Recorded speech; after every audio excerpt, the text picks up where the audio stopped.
Is love blind? That's one of the questions posed by Deadpool. So is it even a love story? We'll get into that too. But does it make a solid premise for a film? Does Deadpool's vanity make a solid character arc premise for this film? Deadpool and Wolverine comes out this July. On this show, we're digging deeper into the film that started the Deadpool trilogy, the original Deadpool. My name is Jay Sherer. Welcome to the Story Geek Show here on Orange Grove 55.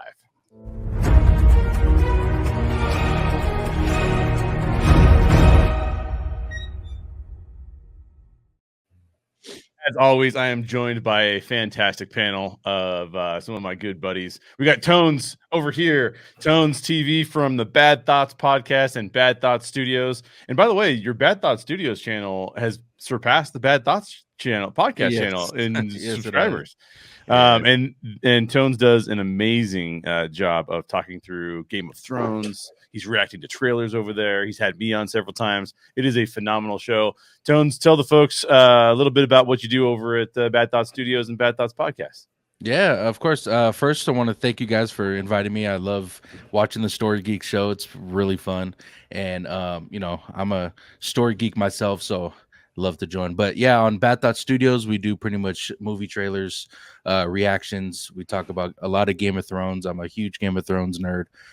So we deep dive into that lore. Also, we do TV shows in general. We talk about what the how we liked shows, if we dislike shows, stuff like that. So if you're interested, go ahead and follow Bad Thought Studios on YouTube. And also we have a podcast that Candid Camper and I do. We pretty much just talk to anyone and everyone about nonsense, and we have fun doing it. So if you guys are interested in that, Bad Thoughts podcast on YouTube and Spotify.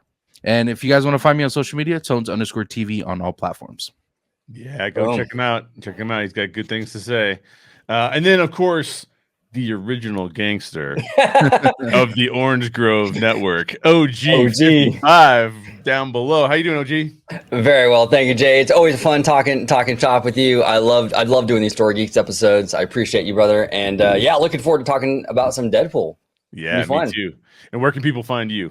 You can find me on Twitter at OrangeGrove55. You can now find me on Instagram, like all the kids now. I'm hip now, right? On Instagram, OrangeGrove55, and also, of course, here on YouTube, OrangeGrove55. We're talking a lot about theme parks, studio, even the corporate side. We just did a breakdown with Mr. Seymour Duck and Slimer about the quarterly earnings. We deep dive into all that sexy corporate stuff. So good time. And again, Jay, thank you so much for having me on, brother.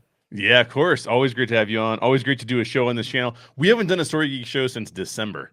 So it's been way too long since we've done a Story Geek show. I've been crazy busy for whatever reason, and I got new clients that I got to work with. So it's been a while. But I'm excited to talk about this. Deadpool and Wolverine is coming out in July. So we got a couple months, and we're going to do a couple shows. We're going to do a show today on Deadpool, and then we're going to do another show on Deadpool 2 before we get to Deadpool and Wolverine, and we'll, of course, do a show on that after we've seen that as well. So that's just part of what we're doing over here at OG55.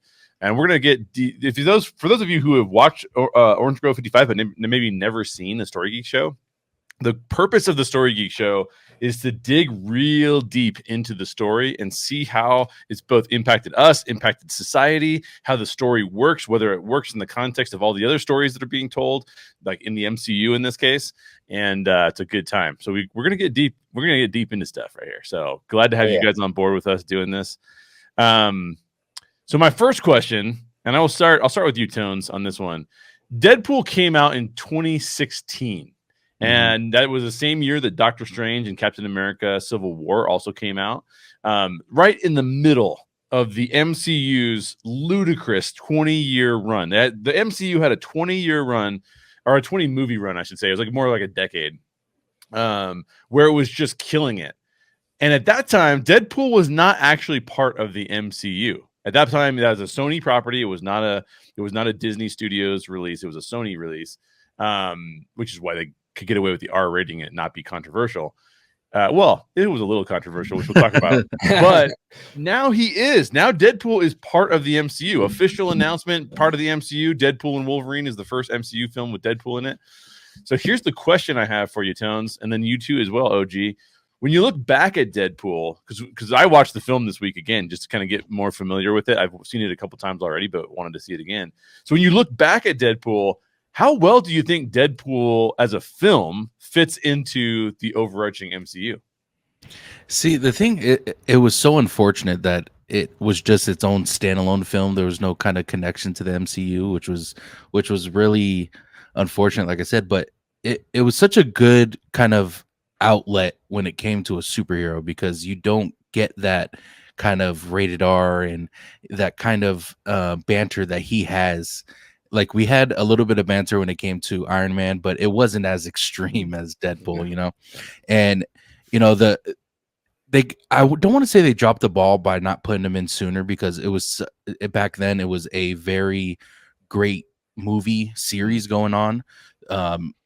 It ended, of course, with Endgame, but it was such a great series that I guess it didn't necessarily need Deadpool in it. But now that we look back at it, it would have added even more to it, to the MCU, if they were to add him. I mean, Deadpool is just a fun character that, like I said, we don't really get with the other superhero characters. And that look alone is something that I think why people love him so much, and why people can, I guess you can't really relate to his character, but you can see why he is the way he is. And we talk a lot about characters who play or actors who play certain characters, and if you were to plug someone in to, let's say, Ryan Reynolds for Deadpool, I don't think another character or actor could play Deadpool as well as he does, in my opinion. So Deadpool, you know, in general, especially back then, it was a cool, like I said, a cool time where we didn't have to speculate if he was going to be in the MCU. We just kind of knew because of how Fox was running. But yeah, a great movie. Loved his character, and I can't wait to see more of him. I really can't. Yeah. So you're kind of saying you lean towards it does kind of fit in the MCU, and you wish it had been a part of it earlier. I do. Like I said, the only thing that I would say, because it wasn't, and then I'm okay with it, is because how well the movies were, how good the movies were. And it would have been cool with him in there, of course, but we didn't need him at the time. Yeah, that makes a lot of sense. That's good. Oh, gee, what do you think? Does it fit? Does Deadpool fit in the MCU? Yeah, no, absolutely. Actually, the beauty of the MCU, in my opinion, is its diversity, and in these film franchises within the MCU overall. Because it's like, you look at the MCU, right, and you talk about Captain America, you talk about Winter Soldier, you talk about Iron Man, you talk about Ant-Man, right? All these franchises within the broader MCU are very diverse, very different movies. I mean, Winter Soldier and Ant-Man, you can't get further apart from each other. Right? Yeah. So Deadpool is kind of, I think, adding to that whole equation, where it's like Deadpool now brings that R-rated element to the MCU, which it didn't really have before. So yeah, no, I think it absolutely fits, because it seems like the MCU is all about this kind of diversity of these franchises that come together as one whole unit at the end of the day. So I think he fits perfectly. I also think he'll bring a lot to the table in terms of, like, with his fourth wall kind of humor. There's so much you can tap into now with him and the broader MCU. The jokes are basically like the sky is the limit when it comes to this now, you know? So yeah, I think it's a brilliant move. I'm with Tonez. I wish it would have happened sooner. You know, I think it's fantastic. A lot of fans, I understand a lot of fans are concerned that, you know, because it's R-rated, you know, MCU, it's had somewhat like PG-13s and, you know, there's some violence and there's some innuendos in the MCU, but nothing on par with like what a Deadpool brings to the table. You know, there's no innuendos in Deadpool. It just straight out does it, you know, but you know, it's like, it's very aggressive with it, but like, I'm fine with it. Absolutely fine with it. And, hey, you know, I think it accents the overall MCU really well. And I think it might be, we'll see what happens. It might be kind of like the rebirth of the MCU. The MCU has been really struggling the past few years. I think this might be the catalyst to sort of get it back on track and start the momentum going in the right direction again. So yeah, I'm all on board with Deadpool joining the MCU. I think it's a good fit because, like I said before, the MCU is an eclectic mix already. So why not? Let's have fun. Yeah. Hey, real quick, Yeah. I love that you said that this could be like a rebirth for the MCU, because now we do know he's going to be in the MCU. Like we know he's going to be in it moving forward. So he's in. I the love that MCU. point. Yeah, that's great. By the way, I was gonna try and keep this show a little bit more PG. Our show right here, this show that we're doing, I was gonna keep it a little bit more PG, but I literally had a question that was straight out of the movie. It was skee ball or vagina, which he talks about because he's gonna take her on a date or whatever, right? So they're trying to figure out what to do. Anyway, so I didn't go there. But to OG's point, it's a very R-rated thing. Now, see, I'm gonna go the other direction on you guys. I don't think that Deadpool, as it's imagined, fits in the MCU all that well. And this is my one complaint. I think that of all the types of shows I've ever done, it's competing in the MCU, between the MCU and Star Wars, for the most shows I've ever done. If you go back into our catalog of Story Geeks shows, some of which are on the other YouTube channel we got, some of them which are on our Spotify and our Apple Podcasts. I mean, you can go way back into those shows where, I mean, we've covered almost every MCU movie that they've done, right? And one of my biggest complaints about what has been labeled as the MCU, historically speaking, is that some of my favorite properties were technically based on what Feige decided and based on what the team decided outside the MCU. So my favorite Marvel thing that Marvel has ever done is Daredevil, the Netflix TV show. And they're like, nope, that's not part of the MCU. They're like, Deadpool, nope, that's not part of the MCU. X-Men stuff, nah, it's not part of the MCU. Except when we put it in Doctor Strange 2 and it comes off just dumb, right? Like, so my complaint about the MCU is that, and I think this is what a lot of people are experiencing today, they had a formula. And you're right, OG, that formula had like some variations to it. You could do a spy film, you could do a comedy film, but what you could not do is you could not do anything that was getting into deeper subject material that was a little bit more of like what human beings deal with. It was almost always more of a PSA, right? Now they threw in some elements that were better. James Gunn especially was really good at making a PG-13 film that had a little deeper elements. I really resonate with, because my mom passed away when she was 57, so I was older, but she had cancer really badly when she was 39. So I really resonate with the Peter Quill storyline, right, where his mom dies and he's got to figure that out and stuff. So I'm not saying the MCU doesn't touch deeper subjects, but one of my screenwriting friends said it best in an episode we did. We were talking about, he goes, Marvel is the, what did he call it? I'm going to try and think of his words. He said DC is giving you the American dream. In other words, you can get to where you want to get to, but it's hard. It's tough. Your Superman is an immigrant who feels like he's left out of everything. And how does he like build up to the American dream? The MCU, he goes, is more like the American myth. It's what we want the world to be, right? So it's like the people act good towards each other and people are heroic in the way they do things, but there's not this like tension inside of the characters that is like, should I turn bad or should I turn good? It's almost like, no, I just got to figure out, like, the world's against me and I got to figure out how to overcome the world, but inherently I'm like a really good person, right? And I really resonate with that. So that's my main complaint about the MCU. And what I love about Deadpool, what I love about Daredevil, what I love about Luke Cage and all the other Netflix shows that came out. Well, not all the other, some of them the Netflix shows. Yeah. But Jessica Jones was awesome. I love Jessica Jones. Oh, me too. Yeah. I love that show, dude.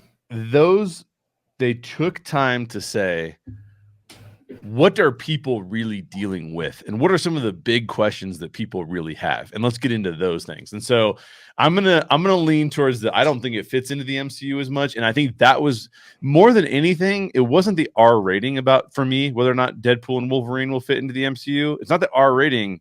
It's more so like, are they going to be willing to deal with like serious topics, like serious topics that human beings deal with, that then the characters will deal with. And I'm not sure that that's going to be proven true or not.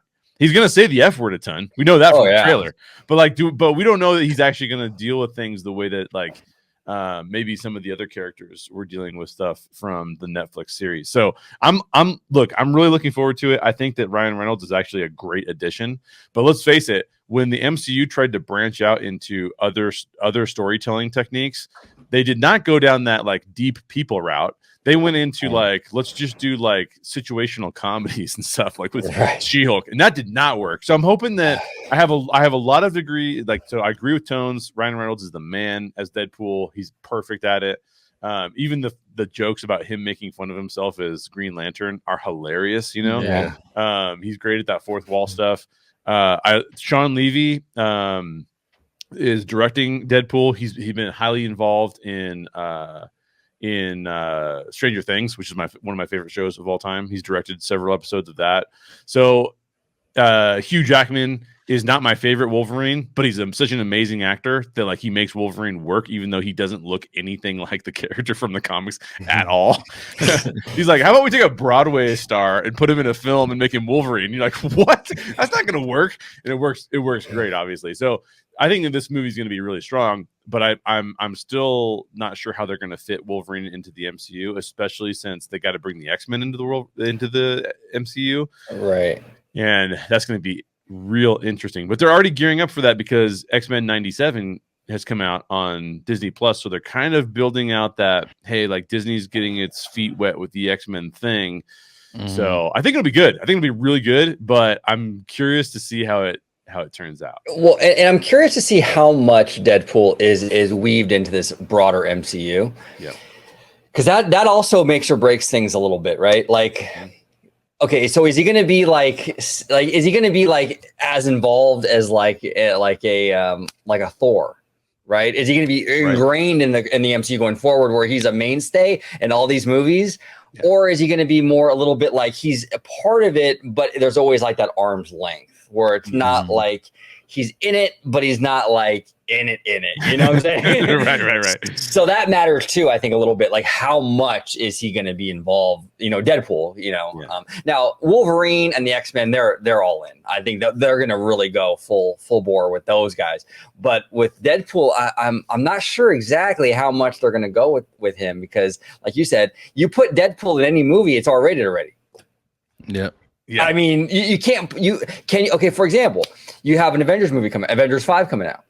Can you put Deadpool in Avengers 5? Will Marvel want to do that? Because once you add that character in there, you change the whole rating of that movie now. Because in order to have him in there, you got to drop a few F-bombs. Yeah. And the equation changes. So how much is he going to be involved? Is it going to be extensive, or is it going to be very here and there? We'll see. Yeah. The one question I have, though, is what is next as far as the Avengers and the MCU?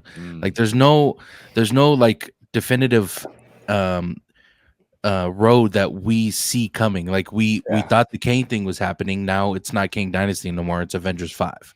Yeah. So now we're getting the Avengers, but like there's so much unanswered questions of what's next, and that brings that question of how much will we see of Deadpool? Because if we're getting the Avengers, like, what Avengers are we getting? Like, nobody knows. And I think that's when they try to maybe plug him in, but at the same time, are they going back to where, because now there's reports that Iron Man and Captain America are coming back. Like, there's just so many different things happening that no one even knows what's next. We just know titles. Yeah. And when you say nobody knows, I think you literally mean nobody. I don't even think Disney knows. Yeah, exactly. Exactly. And it's crazy because, like, we're so used to knowing, like, the fun part about the MCU, in my opinion, was calling your friends up and saying, dude, I have a theory of what's coming. Yes. Like, and that part right there was what made the MCU so much fun, because you go to the movies literally on drop day, you go to the movies and you either are absolutely wrong, or you were on the right path, or you were right. Like, those are the three things that you went to go see these movies for. But no one knows what the fuck is coming up. You know, there's R-rated movies. You know, there's Avengers 5, and there was King Dynasty. Like, it just that part is going to suck. But I am excited to see what's next with Deadpool for sure. And I'm actually excited about the fact that we don't know. And here's why. I totally agree with you that part of the MCU, the magic of the MCU was in knowing that there was this interconnected universe that was going in a certain direction. But they went so far afield of what they were like in other words, it used to be that I would schedule my year around MCU films because I knew I was creating content for them. I knew I was going to be doing like inviting big name guests on. Shout out to Helen O'Hara, who I'm sure doesn't watch this show, but she's a huge Story Geeks. Like she actually helped boost the Story Geeks viewership because she's a part of the Empire podcast and she's a huge MCU fan, and she would come on our show and talk to us about it. Nice. She's in the UK, so it was always like weird times, but she's amazing. She's awesome to have on the show. And I knew that like, okay, we got another Captain America movie. Like I got to give Helen a call and be like, hey, Helen, you want to come on and talk Captain America with us? And now these days I'm like, I don't even know if I'm going to go watch it, dude. Like, I don't even know. I'm not excited about it, you know, like, so I think that the reason for that is that, and I feel the same way about Star Wars, is that when Disney took them over, I think that Disney, to a large extent, thought to themselves, we're just going to keep putting out the hits. It's like we're going to just keep releasing the best of albums. And then when they ran out of best of content, they were like, let's give some other people a try. And it just started to feel like they didn't know where they were going anymore. And so rather than them giving us these long timelines of like saying like, we know where we're going, to me, it's like, just acknowledge that you have no clue what you're doing. And then just start over again. And then don't tell us what's going on until you're on the path where you're like, yeah, this is the path, right? Maybe you need to test a few things first. Maybe you need to try some things out to see what works and what doesn't work. But I think they can get back there. But I think that there's this, like, the way that I've talked about it in the past is like they're in, you know, you have like the Lakers dynasty, and the Lakers all win all these championships. But then people retire. People take big paychecks at other companies. And you got to do what's called a rebuilding year. And you got to send a signal to everybody that, like, we're rebuilding the team. We don't have the best team anymore. We're not going to produce hits. We're not going to get titles every time. But we want you to come because we want you to see that we're giving new people an opportunity. And these new people are going to be the stars of the future. And I feel like what Disney did was they said, we're going to keep putting out hits. They recruited the new talent. They didn't tell us it was new talent. They didn't tell us they weren't giving them enough time and energy to make good stuff. And then it was kind of like, we're all like going like, what are you doing over there? And if they had actually spent some time saying, look, check out this new talent we got going, like, this is going to be really cool, it's going to be really great, we might have actually bought into it a little bit more, but I don't think we did. And I think that they were selling us, again, it's my problem with Disney PR, right? They were selling us things that didn't exist. And it was like, you're trying to get me hyped about it, the hype that does not exist for me anymore. So I'm looking forward to them kind of doing a reboot, Tones, and not knowing what comes next, because I think they need to figure that stuff out. No, real quick. This question is for both of you. Do you think they should stop doing these phase announcements then, where it's like phase 3, phase 4, or whatever phase they're on? Do you think they should stop doing that? Because you get that big one reaction for that day or for the week or whatever for all the movies coming out. Like, you get the multiple days and multiple weeks if you announce one movie or you announce another movie. Do you think they should stop doing the phases? You know, it's interesting, Tones, that you mentioned that, because it's like when you announce because the phase is eventually like a bulk announcement. Like, here's 5 movies we're announcing, right? You're right. It gets the applause that moment. It's the hype thing that moment, or even for a week or so.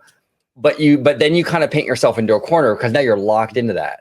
Now you're locked into those movies. And what happens when you have an Inhumans? What happens when you have something that, you know, that you need a bail on? And now you're kind of doing that, like the Daddy Josh thing, like the Josh DeMaro with the parks, where you're announcing, but then you're not delivering, you know? So to your point, Tones, maybe it's a smarter move to sort of like do more an individualized, ditch the phase stuff, and just announce movies, because then, you know, okay, when we know that we're doing this movie, we'll announce it, you know? But why are we announcing movies that are coming out in 2030 right now?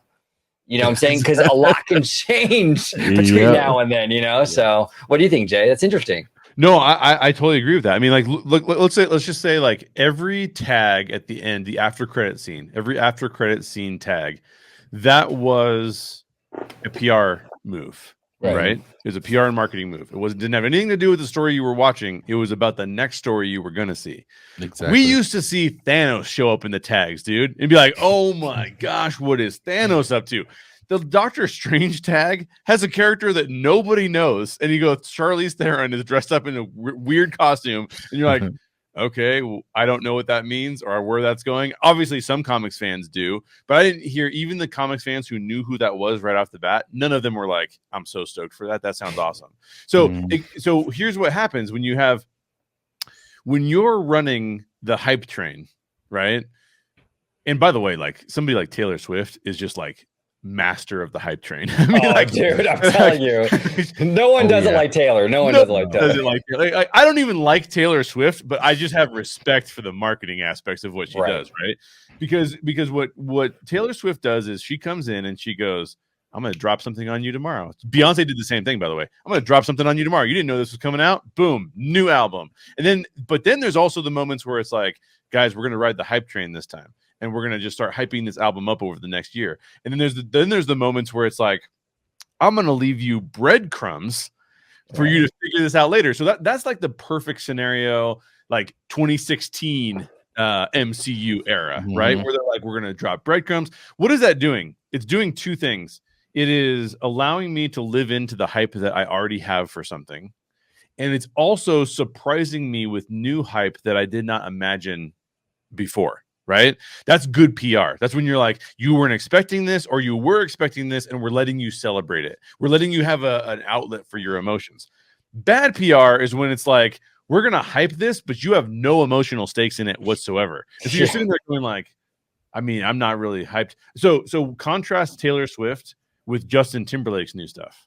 Justin Timberlake was trying to get you hyped. He was like, check this out, check that out. But what was happening while Justin Timberlake was trying to get everybody hyped? They're playing videos of him dancing and making fun of him looking like an over 40-year-old guy dancing, which I took personally, by the way. But no, I'm just teasing. But regardless of that, like people, the hype train that Justin's crew is trying to create did not match what Justin was trying to do. What's the one hit that Justin had in releasing his new album? It was the secret NSYNC, bringing NSYNC on stage that they did in LA that nobody knew about that was happening. And when that happened, that went crazy. So everyone was hyped for new NSYNC. Justin was trying to hype his thing. He couldn't make that happen because the rest of the world was like, we've moved on from that hype train, Justin. Like, we're not into that.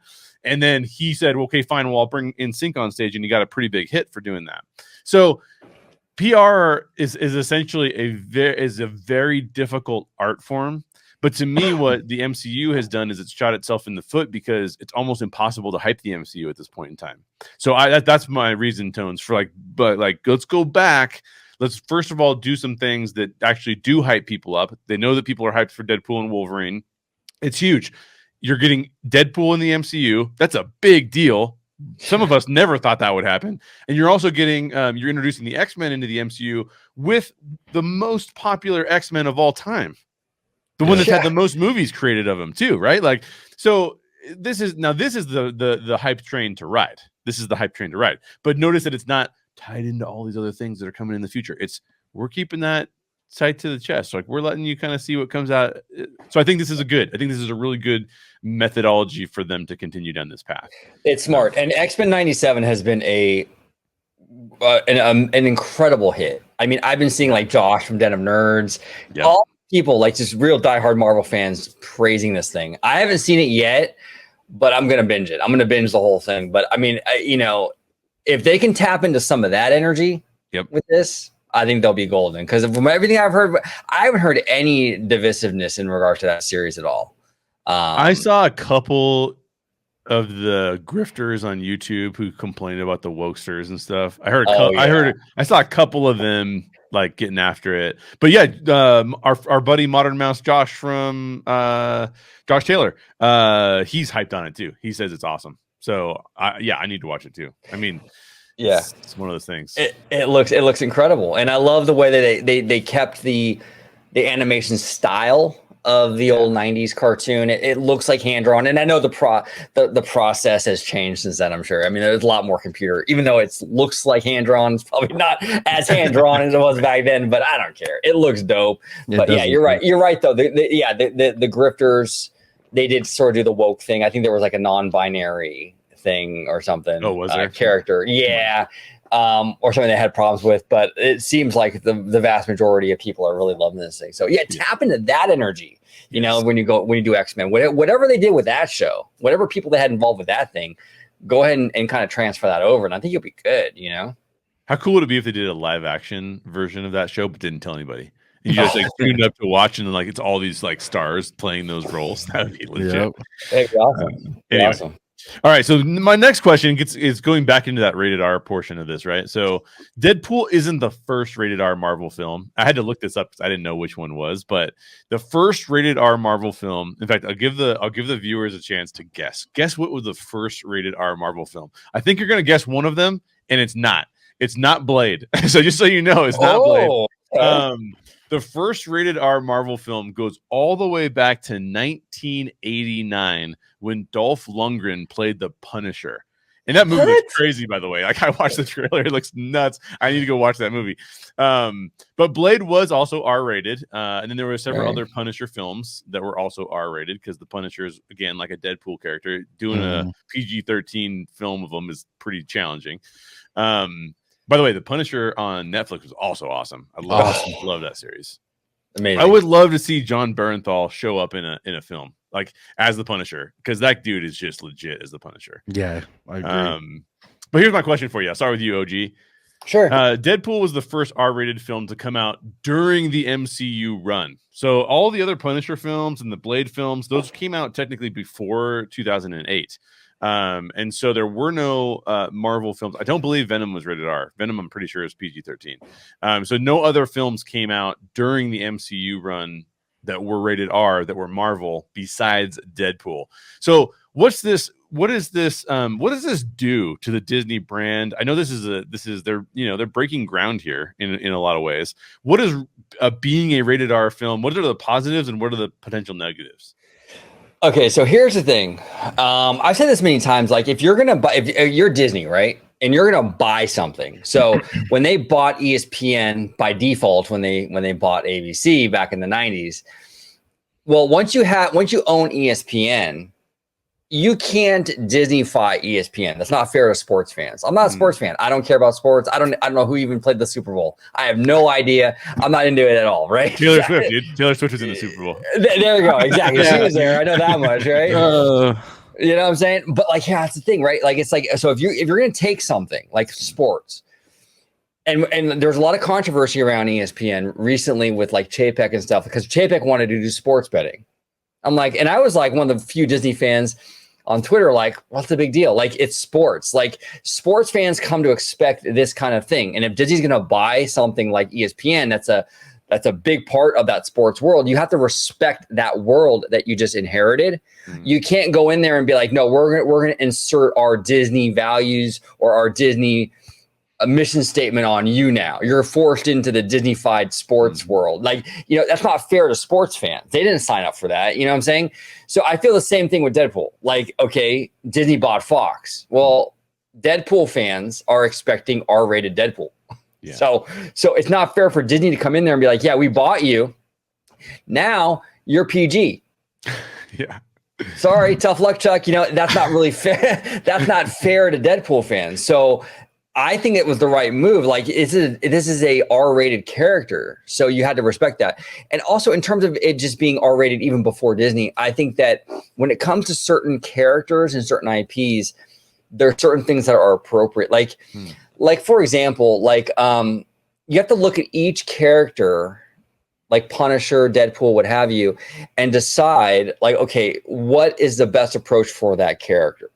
Some characters are PG. Some characters are R-rated. You have to kind of make that call. It's really actually a creative decision, and you know, you can't, in my opinion, you can't kind of put everything in this blanket sort of tone, because not all these characters are the same.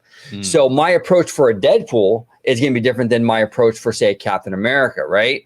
So I think it's smart to have an R-rated Deadpool because that's the character. Like, if you don't do an R-rated Deadpool, that's going against what the character is. So you have to take each one case by case. And I think it's absolutely fine. I think it's a smart move. I think you would actually do a disservice to the character if you were to kind of buck that and sort of not go with the the full the full R rating and true to the character. Now here's the downside to R rating though, is because you can't get as many butts in the theaters because now it's R rated. So it hinders box office in a lot of ways because not to say that, Deadpool and Wolverine isn't going to do well. It will absolutely do well. But the problem is a lot of little kids can't go see that movie like they could a lot of other maybe MCU movies or stuff like that. So you hinder the pool in which you can kind of pick from for like box office. I think that's an issue. You also sort of hinder a little bit of the synergy machine, which Disney loves the synergy machine. And Walt Disney pioneered the synergy machine. He would create the movies and then do the theme park stuff, right? With Deadpool, though, you hinder that synergy machine quite a bit because can you do a Deadpool attraction in a Disney park? Because like I said, he's an R-rated character. So you're gonna have an attraction where he's doing like he's dropping F-bombs on there. It's a tough call. So you sort of limit yourself in that regard as well. So I think that's one of the cons. But I mean, I think overall it's smart to have R-rated Deadpool because that's the character, and you kind of have to stay true to that character. And I commend Disney for staying true because there was a lot of fans that were worried about that, right? They were like, "Oh man, Disney, they're gonna go PG-13 because it's the MCU. They're not gonna go full R rating." Here we are. We saw that trailer. It was every bit Deadpool as it was when Fox owned it. Yep. So I commend them for that. But yeah, you have to stay true to the character. It's case by case. Each character is different. Obviously, you don't want an R-rated Miss Marvel or something like that. You have to kind of make that decision. And I think in this case, I think it worked. So that's kind of where I stand with it. I think there's a lot of fans that would sign up for an R-rated Miss Marvel, to be honest with you. Yeah. So Tones, what do you think? What do you think about this? I mean, you've got a franchise that is basically a historic franchise. There's been no other franchise like the MCU ever created in the history of film. So, but you're introducing this new character into it that it's a little off-brand. So, what is the implications of that? First of all, I want to say, OG, perfectly said, bro. Perfectly. Thank you, brother. I was gonna go down the exact kind of rabbit hole you went down, but I do want to mention a couple things. So, in the box office, I want to go over a couple things that you said, OG.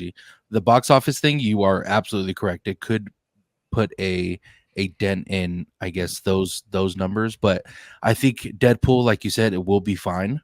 As far as getting those numbers, I think if they were to go a different route and making like you said, a Captain Marvel, like a rated R, I think those would be affected more than Deadpool. So that point right there is great with that you brought up. But I think R-rated films wouldn't matter if it wasn't for Disney Plus, in my opinion, coming from Disney. Because Disney, if you were to go see a rated R movie at the movie theaters, you would need someone to, if you are underage, take you to go watch this movie. But now that you're on Disney Plus and you could look up whatever you want and you don't need parental guidance, that I think that part is going to affect people who care about like rated R films. But as far as like it being a bad thing, that has to be the only thing, would be on the Disney Plus platform, in my opinion. And watching Deadpool and growing up watching his innuendos was the best part about him, because no one else did it like he did. And you kind of have to have that in Deadpool. And unfortunately, most of them are rated R. So if you took that part out, it wouldn't be something you would want to go watch. So but OG said it perfectly. Like there is those pros and cons, but I don't think Deadpool in general is going to be something that you have to worry about until it comes to Disney Plus, where people might get pissed off if they're 5-year-olds watching Deadpool. But other than that, yeah. Okay. Well said. Two things to bring up really quickly. Yeah, I was thinking of Captain Marvel, not Ms. Marvel, and now I realize that what I said sounds super perverted. So I did not mean it that way. But number two, if Ms. Marvel, the actress that plays Ms. Marvel, if she was in a Deadpool movie, she would be hilarious. By the way, so I just had to throw a shout out to that actress. But I'm gonna talk about what I think could be challenging about what they're doing, and I'm also going to I think that there is a way to artfully look. PG-13, it has a pretty wide range of things you can do with it, right? Now I don't think that it would be, if Disney said we're going to do a Deadpool movie and Deadpool's the title character and he's going to be in a PG-13 movie, I think that would be a giant mistake. I do think that there are situations where you get to use the F word one time and it's Deadpool using the F word in your PG-13 movie. Like you can insert Deadpool in another movie where he's not like a main character, where I think you could actually work with him a little bit more. I think you can make the innuendos a little less graphic and still get away with it. I think in the comics, I'm not like a Deadpool aficionado, but in the comics, they've been able to implement Deadpool into comics that are not just like M for mature rated audiences comics, I think. So I think that there's a way to do it. I do think that what happens is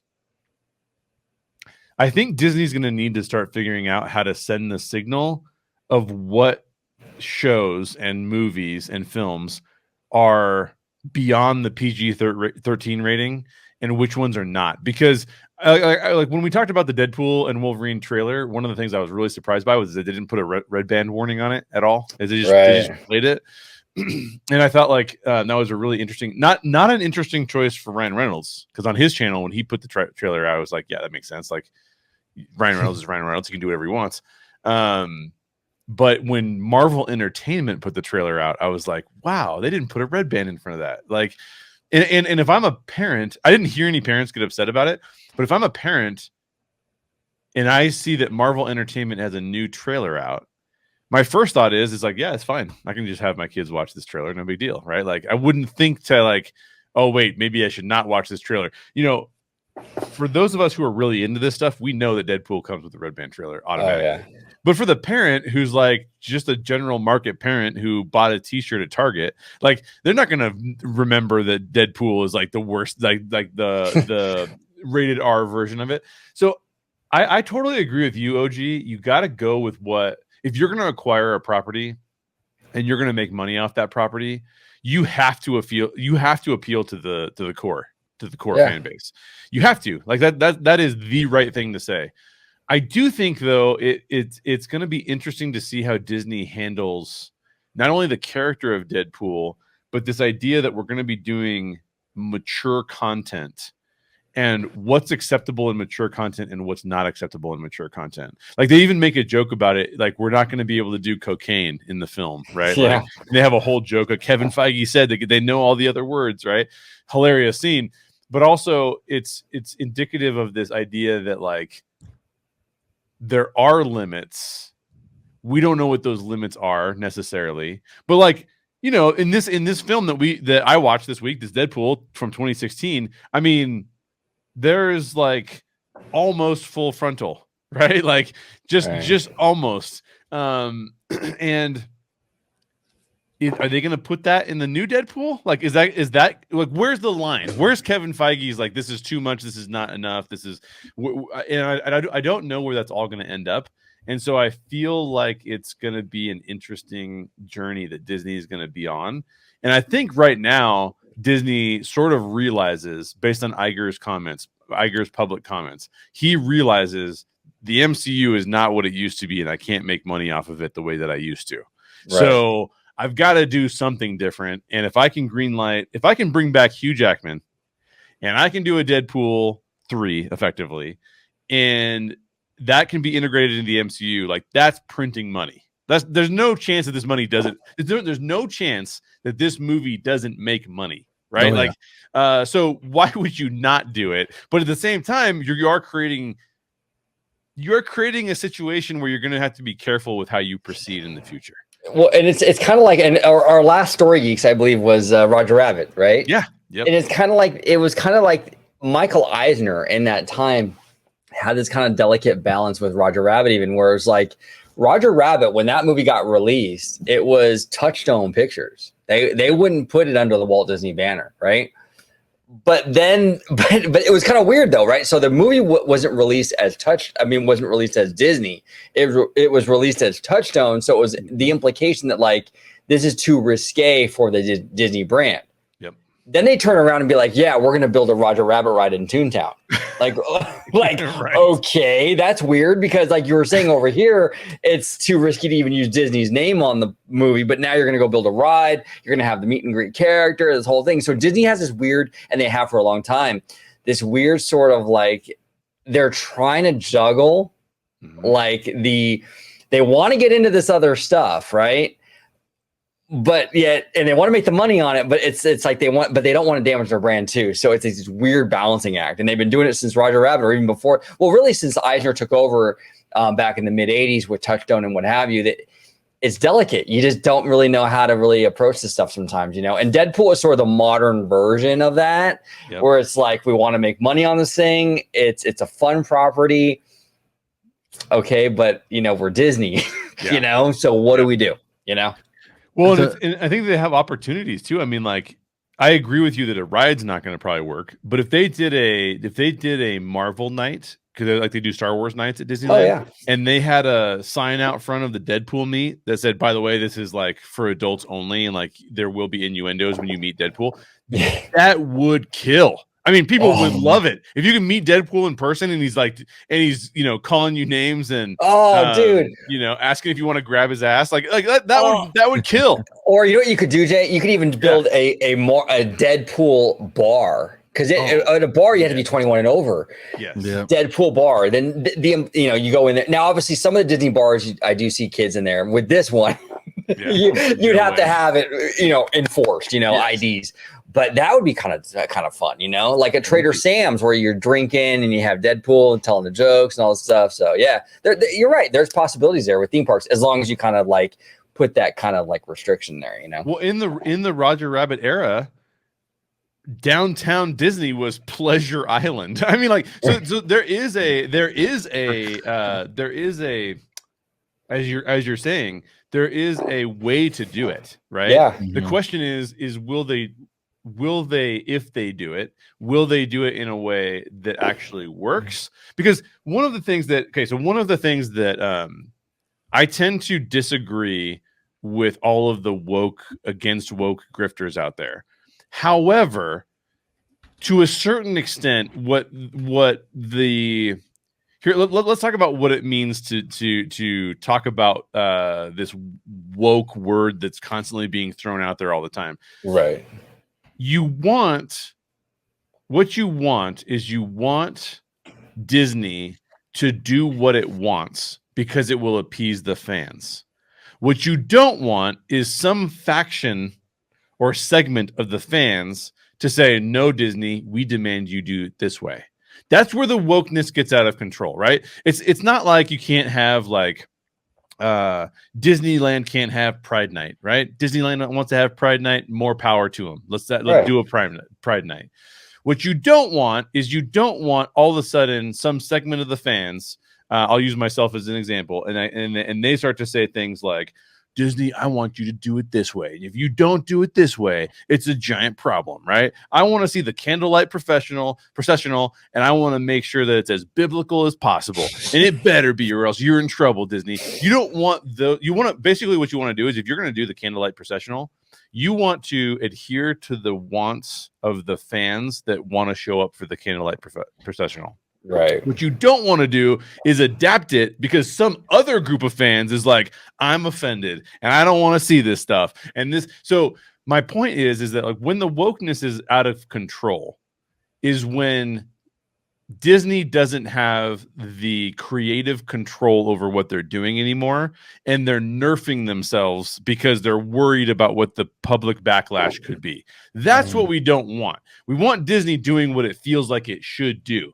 And so I think that that's the easy way to kind of navigate like this issue of like, is, does Disney have the freedom and control to do what they want? And do they know what their brand is? And do they know what kind of experiences that they're putting in their brand?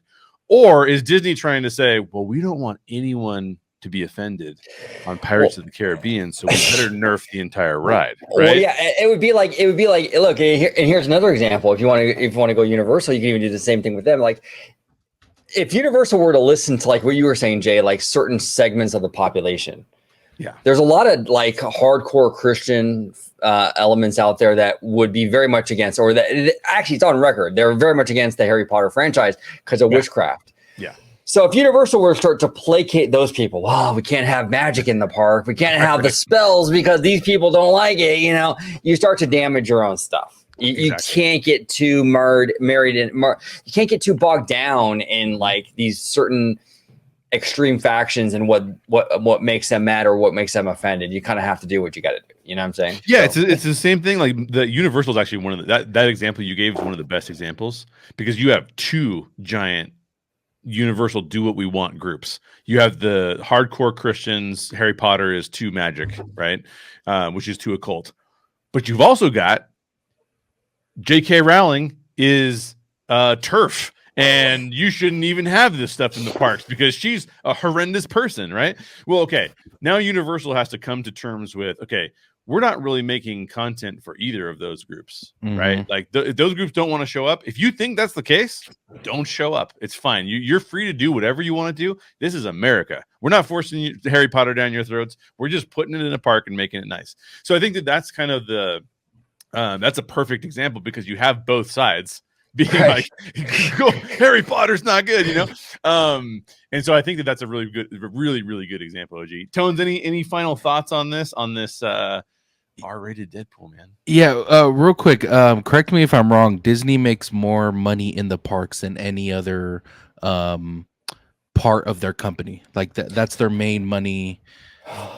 I think it kind of ebbs and flows a little bit. I think right now they are because the movies have been but Disney is a we actually did a video on this recently, and Disney is like it's a studio first, and a lot of the park fans don't like to hear that. I get a lot of comments like, "Oh, gee, what are you talking about? Theme parks." But Disney is a studio first, and that's the bulk of what they do. That's the heart and soul of the company, and everything else kind of feeds off the studio. So when the studio makes the IP, the theme parks take that IP and work with it, and the streaming services take that IP. So everything kind of branches off of that studio. So yeah, right now you're right, Tones. It's the theme parks, but I think historically it's more the studio that does. I think right now though they're kind of going through it a little bit with the studio. But yeah, my next thing is Disney has the ability to do whatever they want. Like Jay was saying, they could do whatever the hell they want. And as far as the parks, I don't think they will ever take a hit because Disney's too quote unquote magical to like. Growing up, I always wanted to go to Disneyland, but unfortunately, we never had the time, didn't have the money to do it. But I was playing baseball anyway. We growing up, we always wanted to go to Disneyland. That was like the plan, but unfortunately, we were too busy. But people want to go to Disneyland. That's like it's the magical part of going, but they could do whatever they want when it comes to movies, and it's not going to affect the park at all. So they have that, like they can go rated R. Yeah, some people may not like it. Some people may hate rated R films because their son or daughter watched it on accident or whatever. But it's not gonna do damage to Disney's brand, in my opinion, because they have that range of the park movies. And they're just gonna make it's almost like a monopoly, like we were talking about with ESPN and all that stuff. But at the same time, the rated R portion is not going to affect Disney to where it's going to put a dent in anyone's pockets at Disney, in my opinion. Well, and you have to be careful. Yeah, Disney has to be real careful because, like, when you listen to these extreme fandoms and stuff, I've been in the community a long time, like the Disney community with the parks and stuff, like since literally since AOL dial-up, like the AOL news groups. I mean, yeah, I'm a diehard, I'm a veteran, you know what I'm saying? But you know, back then, like back when like Indiana Jones Adventure came out, like opened at Disneyland and stuff, there were all these fans complaining, like, oh my gosh, how could you have a non-Disney thing? Because at the time it wasn't Disney yet. You know what I'm saying? How could you have a non-Disney thing in Disneyland? This is like blasphemy. Oh my gosh. And even like Star Wars, which wasn't Disney then either. It's like, oh my gosh. And Captain EO, oh my gosh. And it's like, you know, and look at all those things. All three things that I just stated are extremely successful. I mean, they're legendary in Disney parks. So you have to really sort of do a balancing act when it comes to this stuff, because you can't get too bogged down in what the diehards say, because a lot of times the diehards are not really in tune with the normies, and you kind of they have to sort of make these executive decisions and sort of make that call, you know. Now, do you think that, like, for instance, if people watched a Disney rated R movie, and do you think that will ever affect the parks? Oh no, I don't think so. Do you think people will stop going because they made a rated R movie? I mean, look at Roger, like perfectly. I mean, I keep going back to Roger Rabbit, but Roger Rabbit has so much innuendo with the booby trap joke and the whole thing, and Jessica Rabbit and all that. And that not only did it not prevent people from going to the parks. I mean, the parks boomed after that. After '89, they boomed. I mean, I don't think it would affect it, in my opinion. Okay. Not at all. And that's just my opinion, but I don't think it would. I don't think it does either. I don't think it affects it. I don't think it affects it much at all. I think that I'm hoping now. I'm not really on X anymore, right? So I'm not really out there seeing all of the ludicrous statements that people make because they're so stupid. Oh god! And you're a smart man. I wish I had the willpower you do, Jay, because I need to get the fuck out. I need to get the hell off of X. Oh yeah, yeah. I mean, it's one of those things where like I don't encounter it as much, the ridiculous statements, but like a lot of the statements that people make on X. So we have gone through the past 10 years specifically have been hyper values, virtue signaling based. Pick your group. It doesn't matter which group it is, right? It is, we have a certain set of values and we are against anything that doesn't share our values. Right. And that's a not, I mean, we go through these waves, right? Like, it's not like we haven't seen these things before. There was the whole Red Scare in Hollywood back in the 50s, right? Right. Where it was like 50s and 60s, where it's like, you can't be a communist, you know what I mean? Like, we're going to get you if you're a communist. But ultimately, America does tend to self-regulate that over time, because America is not about whether or not you fit into a certain party or fit into a certain thing. America is about, you have freedom and you're allowed to think what you want and you're allowed to do what you want, with so long as it doesn't hurt other people. And I think that sometimes for the most part, for the most part, politically people care about what you think, which is crazy. But anyway, but that's what I'm saying. That's what I'm saying. Like we went through this like hypersensitive, value-based era, if you will. I feel like we're starting to come out of that era a little bit more. I know that 2024 is going to be weird because it's an election year, but the reason I'm bringing this up is not because I want to get political. It's because we're asking a question of, how does the populace respond to a corporate move by a corporation that it loves, right?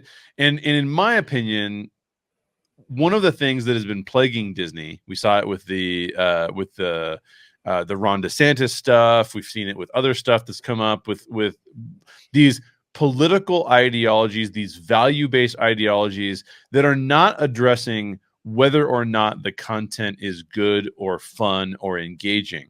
It's addressing whether or not I agree with it. Well, that's the thing. And it's even like with, and not to get too far off, because I know we're doing Story Geeks, but like even with the parks, it's not if Tiana's Bayou Adventure is a good ride. It's politically, I don't agree with the move. Yes. Right. So it's like, I don't agree with it. Right. So it's like, that's going to, or I do agree with it. And that's going to determine my opinion on the ride, whether I agree or don't agree with the move. It's not about the actual ride at this point. You know what I'm saying? It's very tribal, as I say.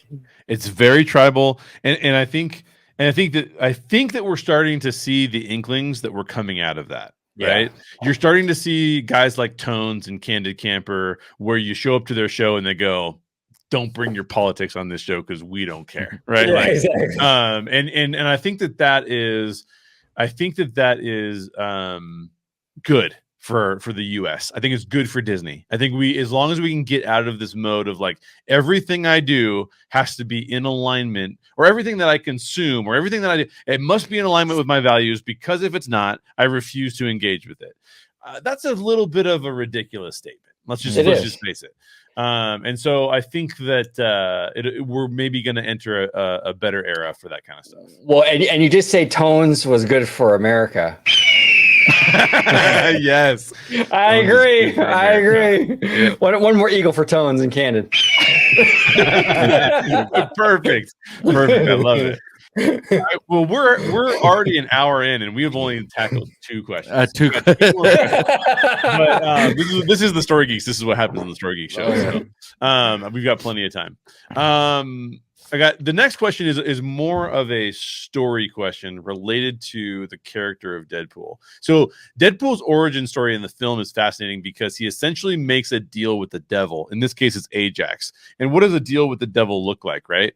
The deal with the devil always looks like you can have something valuable, but it's going to cost you something else. And in this case, what he's doing is he's saying, I have terminal cancer, and in order for me to heal this terminal cancer, I have to go to Ajax, and Ajax is gonna cure me, and it will actually go beyond just curing my cancer. It's going to give me superpowers, but it is going to cause an unforeseen issue. In this case, Wade Wilson's face is going to look like a slice of pizza. I mean, the guy's going to look like pretty horrifically changed, right? So the origin story in the comics is similar, except that his powers come from a Weapon X experiment. By the way, shout out to the Valiant Comics YouTube channel for being able to explain all that, because I had to really dig. And a lot of people would not say what the origin story of Wade Wilson and Deadpool was, because it wasn't actually articulated for a long period of time. So shout out to Valiant Comics for covering that section. But in the movie adds this Vanessa love story to his origin.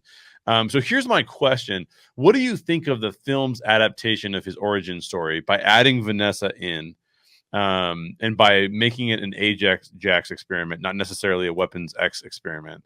What works about that? What doesn't work about that, in your opinion, Tones? I mean, I think it works because you have that side of Wade Wilson that you kind of have to relate with. Some, there's little things that you relate with superheroes, and you get that, that love aspect with her. And I guess that's their way of trying to get their fans to relate to the superhero. Yeah. I mean, otherwise it'd be kind of hard to relate to Deadpool, because how crazy this guy is. But yeah, I like it, but at the same time, some people hate it, and you get the origin stories are pretty hard to go. Like I always bring up Game of Thrones, because a lot of book readers and show watchers, they disagree with the show. For instance, Game of Thrones, a lot of book readers hated the season 4 through 8. I personally loved 8, or never mind, don't scratch that. Not like it. Tones love season 8. It's crazy. That's controversial. Should I edit that out, Tones? Oh yes, please give him an eagle for that. Give him an eagle for being that bold. Here we go. I personally hated season 8, or disliked season 8. I hate using the word hated, but I disliked season 8, but I enjoyed 1 through 7. Now, people hated it because it differed from the books. Season 8 and season 7 weren't necessarily in the books, but for this instance, for the comics, the origin story was different than the movie, and a lot of people disliked that because it wasn't sticking to the comics, which to me, I don't think it lost fans because of it, but because Deadpool's such just a great character in general. Yeah. But some people dislike it that way, and I think you kind of have to change things a little bit from the comics. Otherwise, you're just reading and watching the same thing. Like, don't you want something a little bit different? And to me, that's a must when it comes to an adaptation of a book, or in this instant, comic books. But yeah, I don't think it was a big deal changing it. Like I said, you kind of have to for it to work on screen, in my opinion. Yeah, and I agree, Tones. Like this is the thing too with Deadpool as a character. It's a lot of jokes, a lot of jokes. It's very vulgar, very violent, you know? So the girlfriend element of it softens that. And like you said, Tones, makes it more relatable. Mm-hmm. So I think it was a really smart move. And I actually like the actress. Oh man, I forget her name. Is it Morena? Baccarin or something like that? Yes, Yeah. Morena Baccarin. Mhm. She's fantastic. I love her. We binge watched the entire Gotham series, and I actually enjoyed that show a lot. She was a big part of that show. I actually really liked her part of that. But like, I think she's great. I love the girlfriend element. I mean, I think that you needed that. I think that was a smart move because like, if you don't have that, like Deadpool, I think would be a little bit with all the vulgarity, with all the violence. There's no human connection with the character, and this girlfriend element adds that to it. I also liked Jay the deal with the devil thing. I think that was a clever story device. And so in this case, I think that the movie decisions made from the comics, I'm assuming these are the comics that did the Weapon X and all that. Yeah. I think it was a smart move for the film. I think it was a step up in my opinion. I think you kind of needed to do this to kind of relate more to the normies and and soften the character just a little bit. You don't want to soften them too much, but you wanted to add, like Tony was saying, a little bit of that relatability to him. Otherwise, it's a cartoon character. There's nothing to it, you know. Yeah. By the way, Morena Baccarin goes all the way back to Firefly. For all those Firefly fans out there, that was kind of one of her first major, bigger projects, and people love Firefly. So, she's great, beautiful woman, great actress. She's been in a lot of big projects. She's fantastic, really fantastic. Yeah. So here's where I think that it works, and here's where I think it doesn't work. I think both things are like a lot of controversial decisions in storytelling. Sometimes they'll work, sometimes they'll not work, and it's really more about, do we believe the characters would actually go through something like that? And I think here I'm on the side of belief, but barely. And here's why. If you told me that he did the Weapon X thing, and even if you told me that he didn't have cancer, but he did the Weapon X thing anyways, and then he's horribly disfigured, I could see there being the revenge plot there, right? Because you're seeing like, okay, you didn't inform me that I was going to look horrific, and I kind of signed up for this, and that was a bad call. I like the deal with the devil aspect of it, because the deal with the devil aspect is always a good story element. Yep. Almost always. Very, very Little Mermaid, right? With sign your life on the line kind of thing, you know. Very Little Mermaid, absolutely, exactly. Great example. Here's where I think it gets a little bit dicey. When you add the Vanessa element, and when you add the cancer curing element, and you place those two things together, it's a little bit hard for me to believe that you are stage 4 cancer, about to die, you're healed, but you just happen to be ugly, that you'd be like, oh, I'm so pissed, I have to have revenge on everyone. Like, your cancer was cured, dude. Like, if you could give anyone that choice, like, do you want to die of your cancer, or do you want to live, but you'll be like horribly disfigured, but you'll have some superpowers? I mean, like, most people would be like, I'll accept that trade-off, right? Yeah, totally. Yeah, so I think that's a little bit of, for him to be so, but what it's basically saying is that Deadpool's vice is his own vanity. He does not believe that he can value himself as a human being without his looks.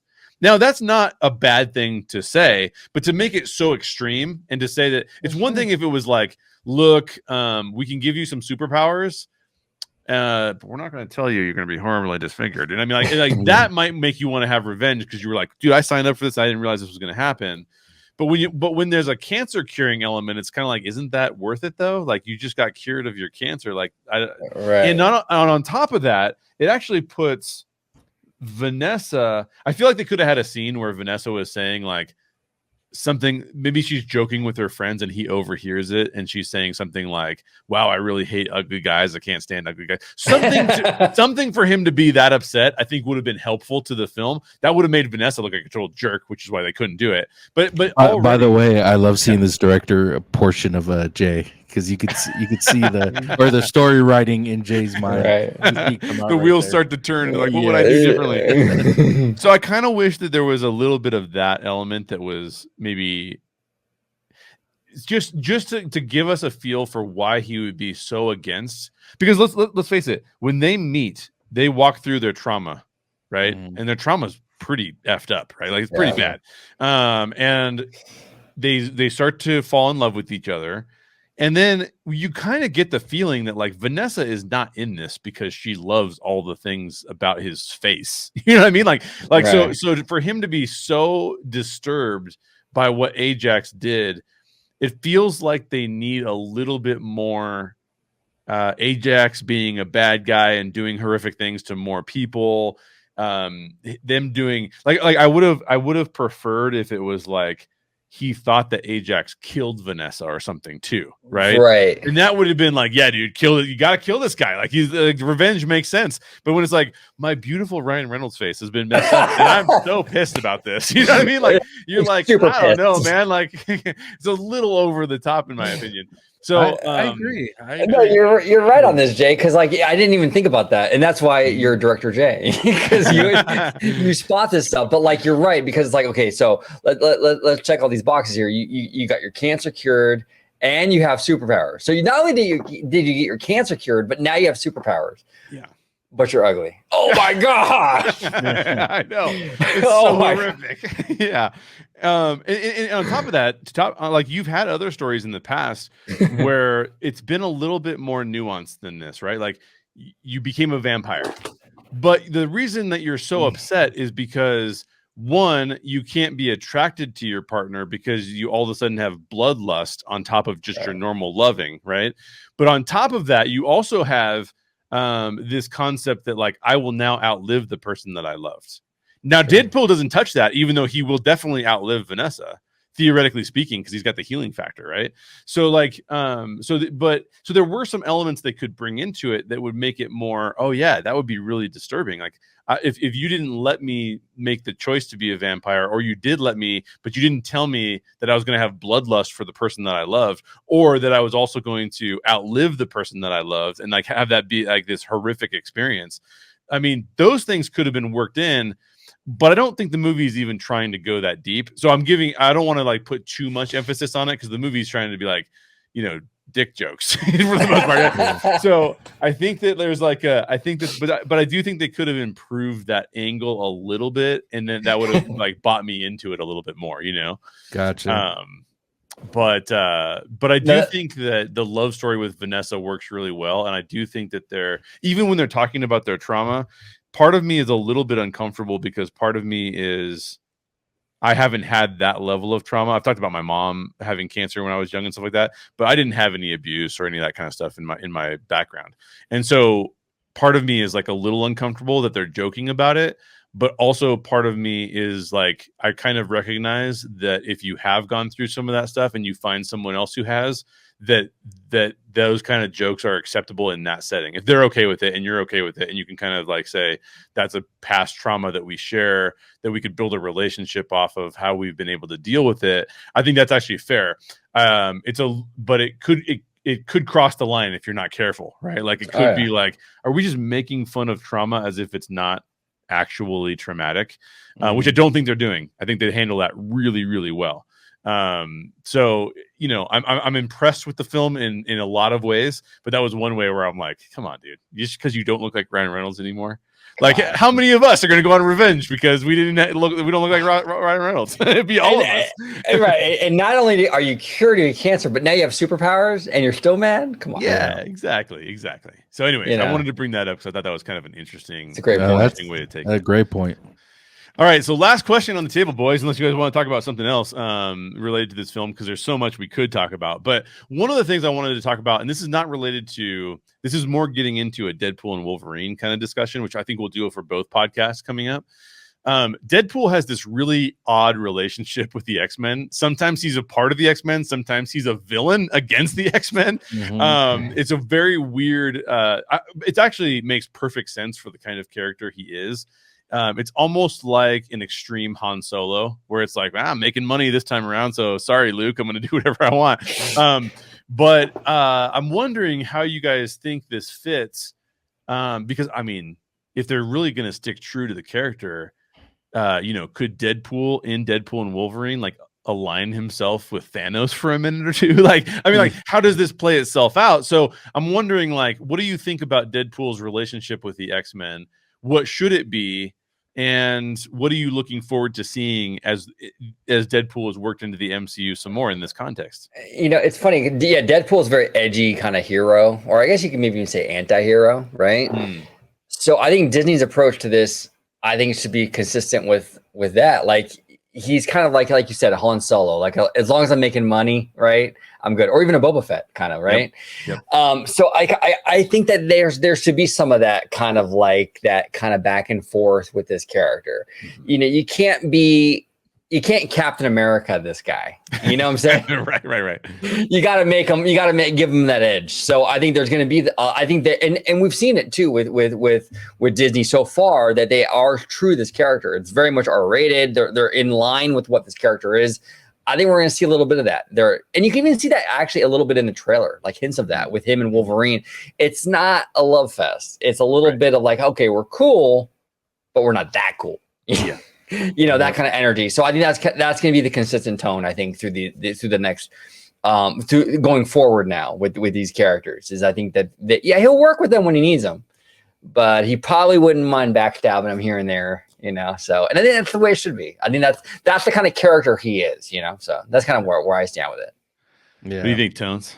It's like with Deadpool, he in this movie looks like we're going to be getting him and his quote unquote family. Like, you're gonna see, but usually he's by himself doing his own thing, and when he does need that help, he'll go to X-Men but if you like in X-Men, they're this serious people.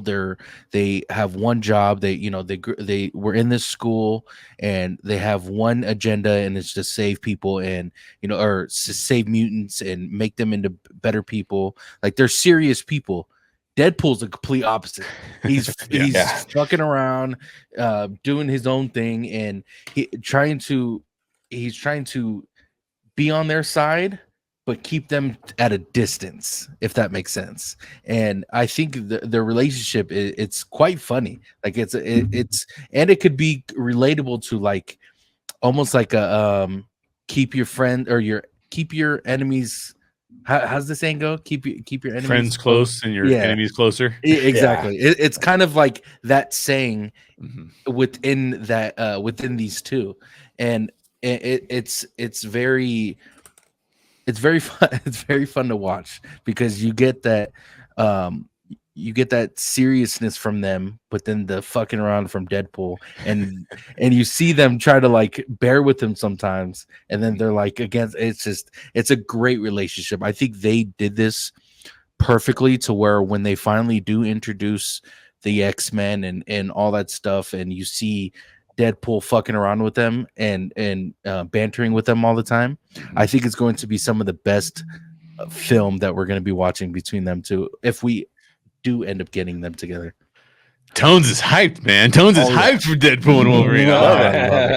No, I agree with both of what you guys are saying. I think that, and I'm really hoping that the more Deadpool can do his fourth wall breaking, which I'm sure we'll talk about in the next episode, the more he can do that and make fun of the MCU, the better. Like, the better off the MCU will be if Deadpool can make fun of it. And so I think that includes making fun of all of the characters, right? Like, nobody should be off the table for being made fun of. I still hope that there's a twerking joke so that they can make fun of the She-Hulk moment, right? Like, it just needs to happen. And I can't believe that.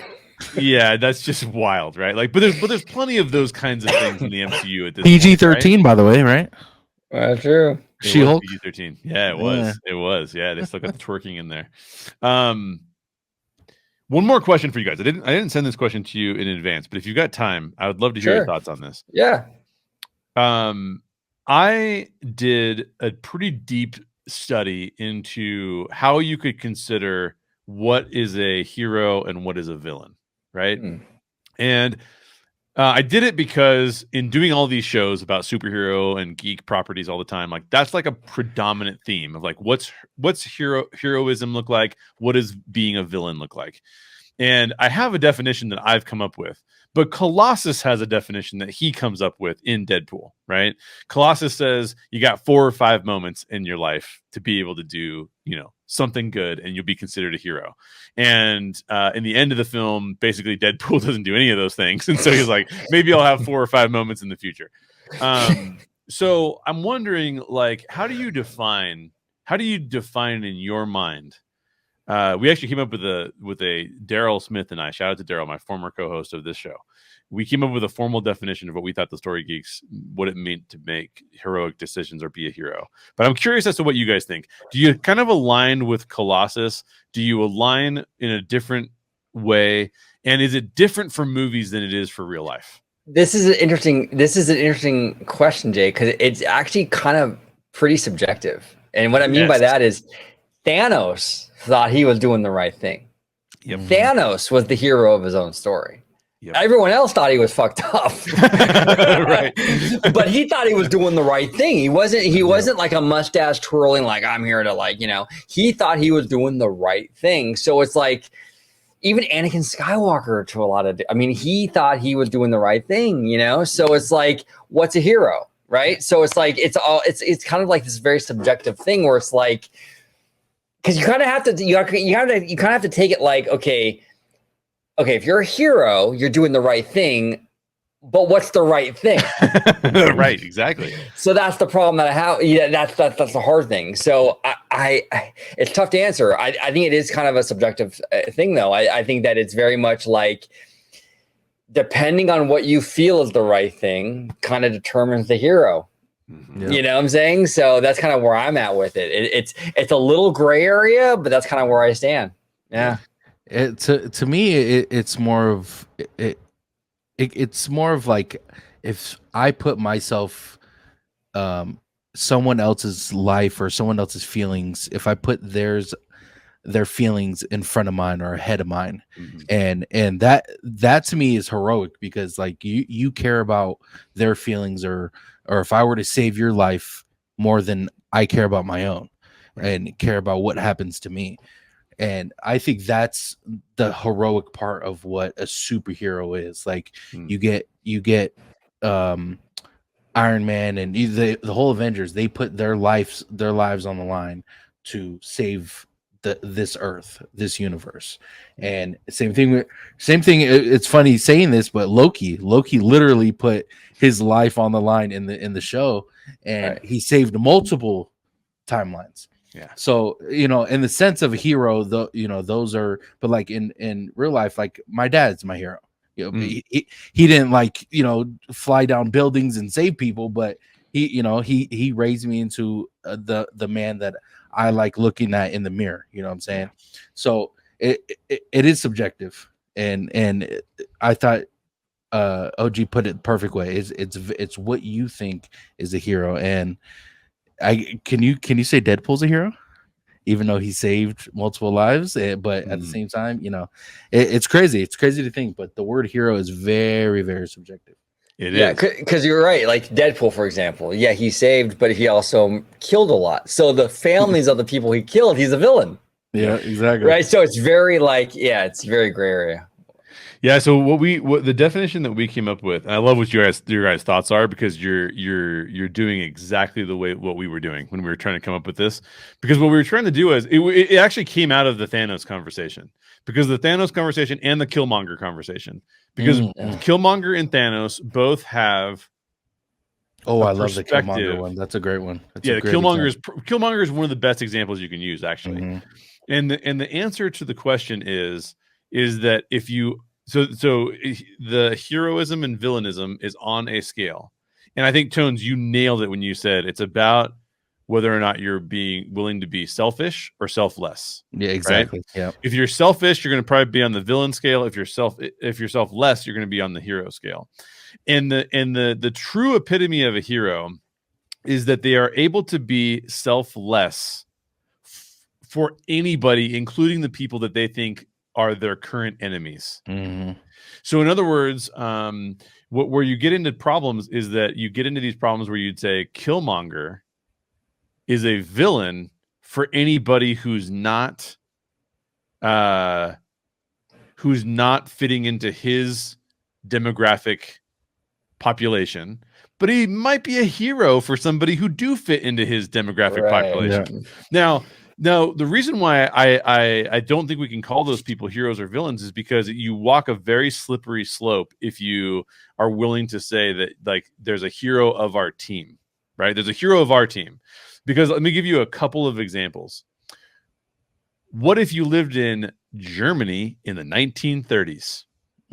A hero for our team ends up being the biggest villain in the history of our lifetimes that we've learned about, right?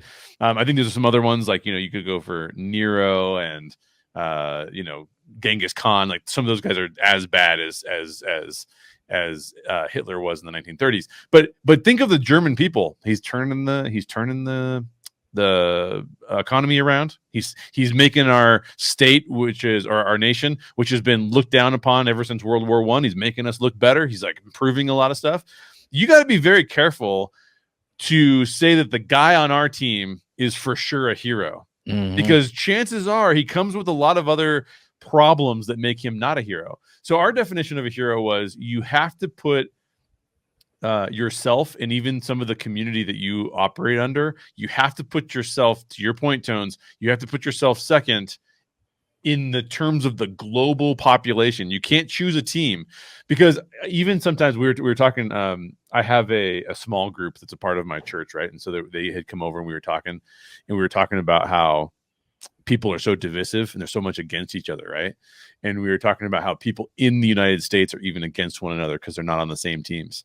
And then one of the people in the life group said, yeah, it just was so great after I had said, this is why people create teams, to feel like they're like they have a community, and they create these teams, and then those teams like butt up against each other, like, you're not on my team, then F you, and so in this context, one of the people in the group said, well, I remember after 9/11, the world just became, the US just became so much on the same page, and it was so great. And I said, yeah, except the team we said F you to just was in a different nation, right? Like, it was like, screw Afghanistan. Now, I'm not saying we weren't justified in doing so, because our team had been really hit hard in a very villainous way. But the point is that you still can't say, well, and I think what we do is we say, if we're defining what it really truly means to be a hero, to Tone's point, it's you have to view yourself as not better than anyone else, and that everyone can be on your team. And anything less than that is really not the embodiment of heroism.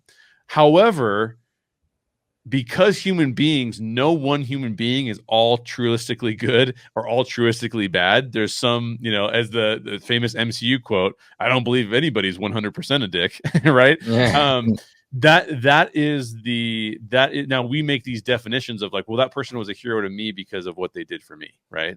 Because they put themselves second for me. And I think that's okay. That's a great definition to use as well. But if you're looking for the hero upon hero, you will not be able to determine whether Killmonger or Thanos is a hero until you say, what does it objectively mean? And then we create this impossible situation where you'd be putting everyone else before yourself. And that's crazy. So I love what you guys said, because I think that's exactly the right way to think about it. And I think Colossus is ultimately not living into. He's trying to encourage Deadpool to be better, but he's not really going to make Deadpool into a hero, even if Deadpool does 4 or 5 things that are great. Right. Exactly. Yeah. So the real question is who's the hero? Is it Kendrick or Drake? I'm the biggest hater. I hate the way that you walk, the way that you talk. Bro, Drake is just taking L after L on this, man. Like, Are you guys Team Drake or Team Kendrick? I'm Team Kendrick. But here's the thing. I've always loved Kendrick Lamar. I've always been a fan of his, but I just think lyrically he's vastly superior to Drake. Drake has always felt a little Kiss FM to me. Like pop, and that's fine, but I've always had a thing for Kendrick, and I just think his diss tracks were superior. But a lot of people like Drake. I don't know. What do you think, Tonez? See, I love both of them. I think both of them will go down as the best ever. But I like what Made in '93 said. The people that are winning, or whoever's winning, is hip hop right now, because we're getting amazing like songs from both of them. And it's hard to pick because like I like Drake because he has different varieties to his music, but Kendrick is more of like a rap and lyrical person, which I love. I love lyrics. I think it makes the song 100% better. But also I like R&B too, and I get that more from Drake than I do Kendrick. So it's true. Hip hop's winning right now. The music industry is winning right now because we're getting. And one more thing, Kendrick stopped putting music out. He hasn't made music in years, and the last project that he put out wasn't the best from him. So getting him to put music out now, I mean, come on. Well, and that's one thing I think Drake actually had a good line in his last song where he's like, "I'm glad I finally motivated you to actually release the music." That was smart. That was really smart. Yeah, I know. I agree with you 100%. Tonez. It's good for hip hop. I've been a lifelong hip hop fan, and like for a long time, it's been boring, dude. It's been a snooze fest, Like I've kind of moved on to K-pop, Like I'm on the K-pop train now, But this Kendrick and Drake thing really kind of like it got everyone energized again. It's great for the culture. It's great for the genre, Finally, we can get excited about some hip hop again, As long as it stays in the hip hop. Hopefully, none of it gets violent or anything like that. We don't want to see any of that. But like, I think it has already. Well, at Drake's house, right? We don't know yet for sure, but it's looking like that. Yeah, hopefully. Yeah. Oh man, but yeah, I mean, it's an exciting time for hip hop. You're right; it's energized the whole genre, and it needed it badly. It's been limping along for so many years. Taylor Swift is just out here crushing everybody. Oh, insane! Part of the reason I root for Kendrick is it does feel like you are rooting for the underdog. Just because Drake is, I agree with you, Tonez. I actually think that Drake's R&B stuff is superior to his rap stuff. I think he's I think he's a very mid rapper, but he's actually a pretty good artist. If that's the way to say it. But the thing that for me that it's hard not to root for Kendrick, because what you see is the talent. With Drake, I think you see the music industry. And so like you can be a fan of the music industry, and the music industry puts out hits. I mean, when the music industry says we're going to sign you up with ghostwriters, which he obviously uses, the ghostwriters write great stuff. I mean, there's no question. There's that's part of the industry, but it also is there's something to be said for when you dial back the industry and you just get the human, and the human's able to do what the human's able to do without the rest of it, And I feel like Kendrick is a little bit more like that. And he's got the industry backing him too, but I'm just saying it feels a little bit more pure than what Drake has felt like for most of his career. Yeah, it feels like underground hip hop versus mainstream. It does a little bit, right? Even though Kendrick is a bazillionaire too. Yes, but the optics, I see what you're saying. Yeah. Absolutely. Yeah. Well, gentlemen, we covered it all. We covered Deadpool. We covered Kendrick's beef with Drake. We've covered all that we needed to cover. So special thanks for OG and for Tonez for joining me today. The next Story Geek show will cover Deadpool 2. George was busy this weekend, so hopefully we'll get his thoughts on Deadpool 2. So stay tuned for that. And we're going to do Deadpool and Wolverine later on in the year as well. So hang out for all of that stuff. Make sure you're subscribed. Let us know if you're excited about Deadpool and Wolverine, and let us know some of the responses you have to some of the deep questions that we posed in this show as well. Tonez, where can people find you? What are you up to next? Just putting out more content for movies and TV shows. We are going to be doing a huge breakdown of House of the Dragon once it comes out. So be prepared for House of the Dragon content on what's my channel? Bad Thought Studio. Yeah, so we are going to be doing a lot of House of the Dragon stuff. So Bad Thought Studios on YouTube. Make sure you guys go give that a follow. And we're going to be having some guests on as well on that channel that I am very excited for. I actually have to reach out to this person soon, but be prepared for that. And our podcast, Bad Thoughts Podcast, and make sure you guys go follow that as well. Absolutely. Yeah, definitely check all of that stuff out. There's a couple episodes. Actually, the three of us did an episode on the green versus black trailer for Game of Thrones. So you can go see that right now if you want. If you need to see more of us in your lives, which why wouldn't yeah, exactly. you go see that on the Bad Thought Studio. OG, when is your in-depth documentary on the life and times of Bob Chapek coming out? Yeah, exactly. I think Tonez in our last live show, Tonez asked a question. He said, "Who would be your dream guest?" And I said, "Oh, it's Bob Chapek." I would love to have Chapek on, and like if you had the freedom to like really dish with us, like what happened, Bob? You know, Bob,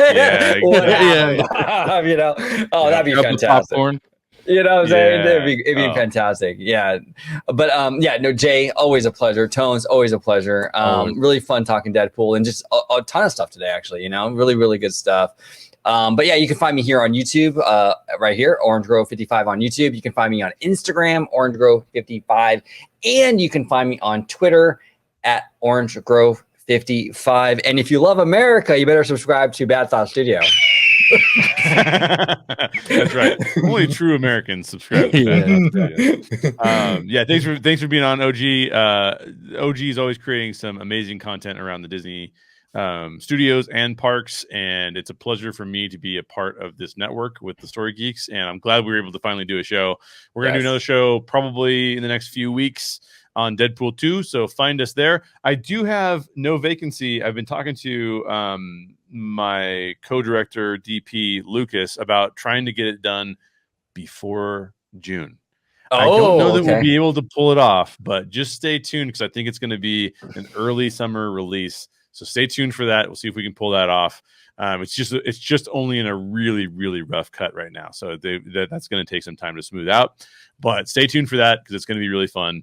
You can follow me on How Stories Work with Jay Sherer. I haven't done a video on there in a while either, but I need to do some more videos. I've been more inspired to do videos lately. I just haven't had the time. So check all of those things out. Check us out here on OG55. Make sure you're subscribed, and we will see you on the next show.